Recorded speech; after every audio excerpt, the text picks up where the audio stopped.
ঈদ আর নববর্ষের ছুটিকে ঘিরে প্রাকৃতিক সৌন্দর্যের লীলাভূমি সিলেটের সব পর্যটন কেন্দ্রে এখন দর্শনার্থীদের উপচে পড়া ভিড়।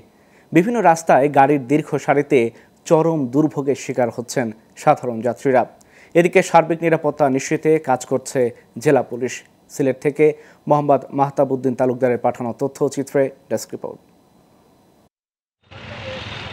ঈদ ও নববর্ষ উপলক্ষে সিলেটের পর্যটন কেন্দ্রগুলোর পর্যটক ও ভ্রমণ পিপাসুদের পদচারণায় মুখরিত হয়ে উঠেছে। শাহপরান শাহজালালের মাজার, জাফলং, রাতারগুল, ভোলাগঞ্জের সাদা পাথর, মালনীছড়া, লেক্সাস গার্ডেন সহ সবখানেই দর্শনার্থীদের ভিড়।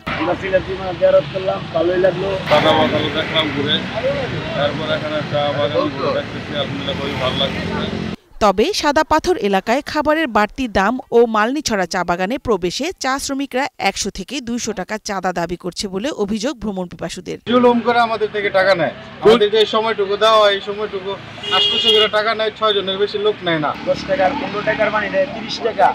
এখানে চা বাগানের যে শ্রমিকরা আছে তারা বিভিন্ন ধরনের চাঁদা দাবি করতেছে আমরা ঘোরার জন্য, এবং ঢুকতে গেলে তারা 200-300 টাকা চাঁদা চাচ্ছে। এখানে আসলাম করার জন্য, এখানে এসে দেখি বিভিন্ন চাঁদা দাবি করছে।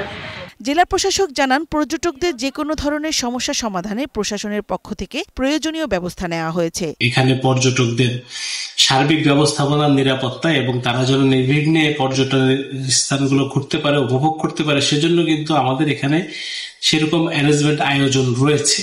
তো সেগুলো আমরা প্রতিনিয়ত তদারকি করি। সিলেটের বিভিন্ন পর্যটন কেন্দ্রে নির্বিঘ্নে পর্যটকরা ঘুরতে পারে সেই জন্য প্রয়োজনীয় আইনশৃঙ্খলা বাহিনী মোতায়েন রয়েছে বলে জানান পুলিশ সুপার। জেলা পুলিশ থেকে আমাদের সার্বিক সাপোর্ট দেওয়া হবে। আমরা পর্যটকদের ট্রাফিক ব্যবস্থাপনা থেকে শুরু করে প্রতিটি পর্যটন স্পটে আমাদের ইউনিফর্ম পুলিশ থাকবে এবং আমাদের সাদা পোশাকের পুলিশ থাকবে।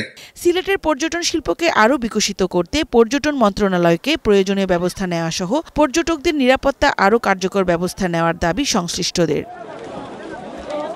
Global television news desk.